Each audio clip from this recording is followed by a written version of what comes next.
The phrase Dust Bowl evokes images of endless dust, dead crops, and families fleeing broken land.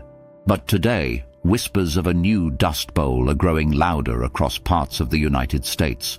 This isn't fear-mongering, it's rooted in rising temperatures, poor soil practices, and shifting climate patterns. The original Dust Bowl of the 1930s devastated millions of acres and displaced countless farming families. Now scientists are warning, history may be repeating itself. Only this time, it could be much worse. Let's explore which US states are most vulnerable to experiencing Dust Bowl 2.0 and why it matters.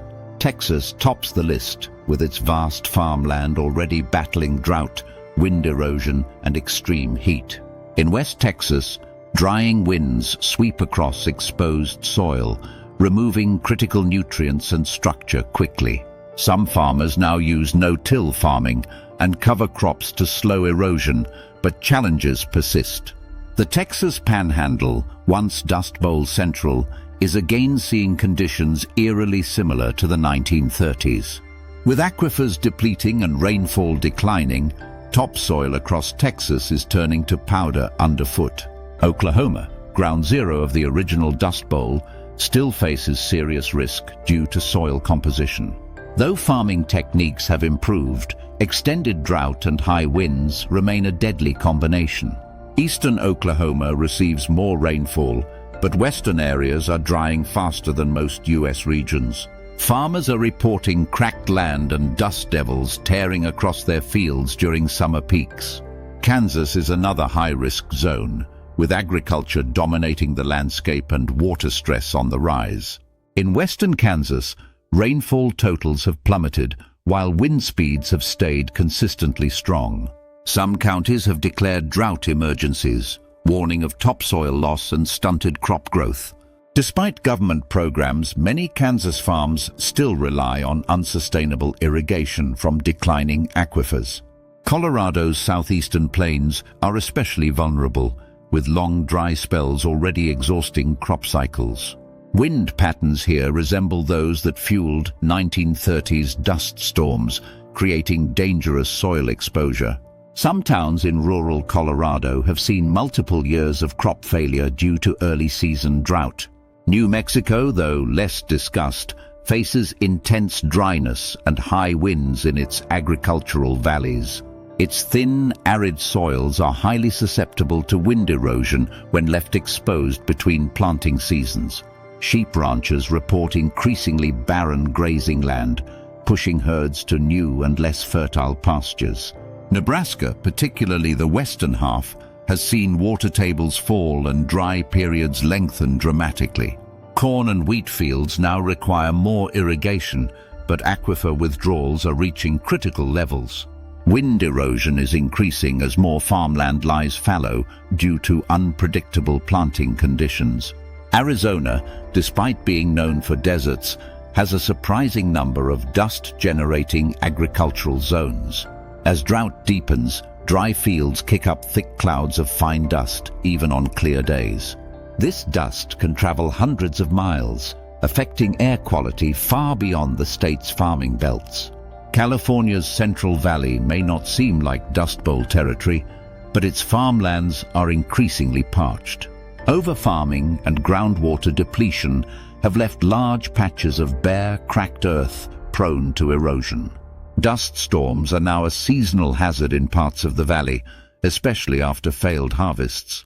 Nevada, though less agricultural, has dry rangelands that can produce major dust when drought hits hard.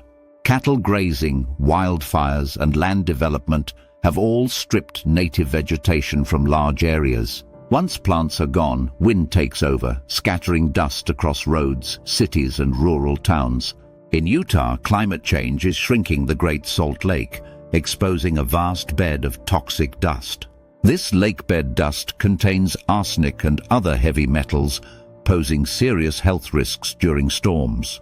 Farmers in northern Utah are also struggling with depleted reservoirs and brittle, wind-blown soil. Dust storms aren't just messy, they're dangerous, causing accidents, respiratory illness, and long-term environmental damage. Particles from agricultural dust can worsen asthma, damage lungs, and reduce visibility on highways. In the 1930s, dust storms buried homes, collapsed barns, and forced families to abandon farms entirely. Today, scientists use satellite imagery and wind data to predict dust storm formation and track soil loss. High-resolution soil moisture maps show alarming declines in multiple states year over year. In some areas, topsoil loss is already outpacing what nature can replenish in decades.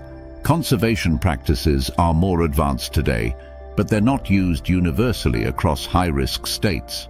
Techniques like windbreaks, cover cropping, and rotational grazing can dramatically reduce soil loss. However, these require investment, education, and a shift away from conventional farming habits. Government agencies have launched programs to incentivize better land management, but adoption varies by region. Many small farmers can't afford to switch practices without significant financial support or policy changes. Climate trends are worsening the situation. Longer droughts, erratic rainfall, and higher temperatures are intensifying risk. Rain that does fall often arrives as sudden downpours, causing runoff rather than soaking into the soil. The Ogallala Aquifer, which supports much of the High Plains agriculture, is being rapidly depleted. As the aquifer shrinks, irrigation becomes more expensive, less reliable, and increasingly unsustainable. Without sufficient water, land dries out, crops fail, and winds take advantage of the exposed soil. Wildfires also play a role. Scorched land lacks vegetation, which invites wind erosion and persistent dust storms. Recent fires across the southwest have created perfect conditions for soil to escape into the sky. Urban expansion contributes too. Developing farmland into suburbs disturbs topsoil and removes natural vegetation. Even construction zones can become temporary dust sources if left unmanaged during dry spells. Some towns now use water trucks to control roadside dust during dry months, a costly, temporary solution. Larger cities are preparing emergency response plans for high dust days, including school closures and advisories. Dust Bowl 2.0 wouldn't just hurt farmers, it would disrupt transportation, power grids, and public health systems. Power lines can short during massive storms, and dust in engines shortens the life of machinery. Livestock also suffer. Dusty conditions can cause respiratory infections, eye irritation, and lower overall productivity. Entire ecosystems depend on healthy topsoil, and its loss affects everything from insects to apex predators. Soil isn't just dirt, it's a living system, critical for food, carbon storage, and biodiversity. Once blown away, it can take centuries to fully rebuild naturally, if at all. Animal life is impacted as well. Birds lose habitat, pollinators decline, and grazing animals face food shortages. As grasslands vanish, predators move or die out, creating cascading effects across food webs. Insects like butterflies and bees rely on native plants that can't survive repeated dust disturbances. This decline affects crop pollination and the broader food chain that sustains rural wildlife. If the Dust Bowl returns, it will reshape where animals can live, breed, and find resources. Species migration is already underway, with animals shifting northward in search of stable climates. Farmers are now experimenting with regenerative practices that restore soil structure and hold in moisture longer. These include composting, managed grazing, agroforestry, and building microbial health in depleted soils. Experts emphasize urgency. Delaying action could allow Dust Bowl 2.0 to take root permanently. But with the right tools, we could halt erosion and stabilize at-risk lands across the West. Public education is crucial. Urban residents must understand how food systems and land health are connected. Everyone has a stake in keeping soil where it belongs, on the ground, not in the air. Innovative solutions, like planting perennial grains or rewilding select farmland, could be game changers. Technologies like AI-powered moisture sensors are helping farmers use water efficiently and protect vulnerable fields.